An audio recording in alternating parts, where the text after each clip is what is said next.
कहते हैं आईना सिर्फ चेहरा नहीं दिखाता, वो भी दिखाता है जो हमें कभी देखना नहीं चाहिए। मेरी नानी कहा करती थी, रात को कभी भी खुले आईने के सामने मत सोना, क्योंकि रात के बाद आईना सिर्फ आईना नहीं रहता। बचपन में ये बातें मुझे डरावनी कहानियां लगती थीं, लेकिन आज काश मैंने नानी की बात मान ली होती। शादी के 3 महीने बाद मैं और मेरे पति अमन नए घर में शिफ्ट हुए। घर खूबसूरत था, लेकिन एक चीज अधूरी थी, आईना। मैंने जिद की कि मुझे एंटिक मिरर चाहिए, पुराना और रहस्यमयी सा। अमन हंस पड़ा और बोला, तुम्हें आईना चाहिए या भूत? उसी शाम हम चोर बाजार गए। कई आईने देखे, लेकिन दिल नहीं माना। तभी भीड़ के बीच एक बूढ़ी औरत सामने आई, चेहरा झुर्रियों से भरा और आंखें ऐसी जैसे सीधे आत्मा में झांक रही हों। वो बोली, छोरी, जो ढूंढ रही है ना, वो हमारे पास है। उसने काले फ्रेम वाला एक आईना दिखाया, जिसके ऊपर अजीब से निशान बने थे।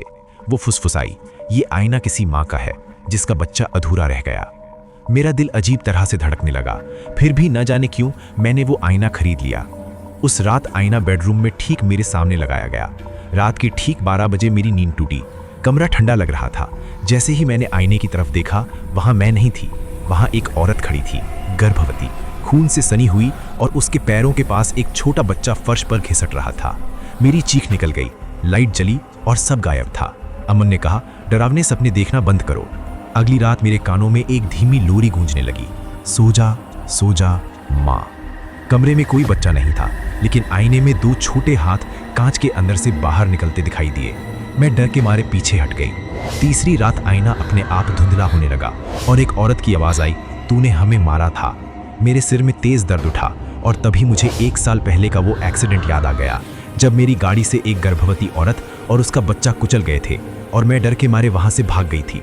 अचानक आईना जोर से हिलने लगा और वही औरत आईने से बाहर निकल आई। उसके पेट से खून टपक रहा था और बच्चा बिना आंखों के मुस्कुरा रहा था। वो बोली, अब तेरा बच्चा हमारे साथ आएगा।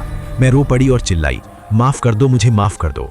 तभी एक तेज चीख गूंजी, आईना जोर से कांपा और टूट गया।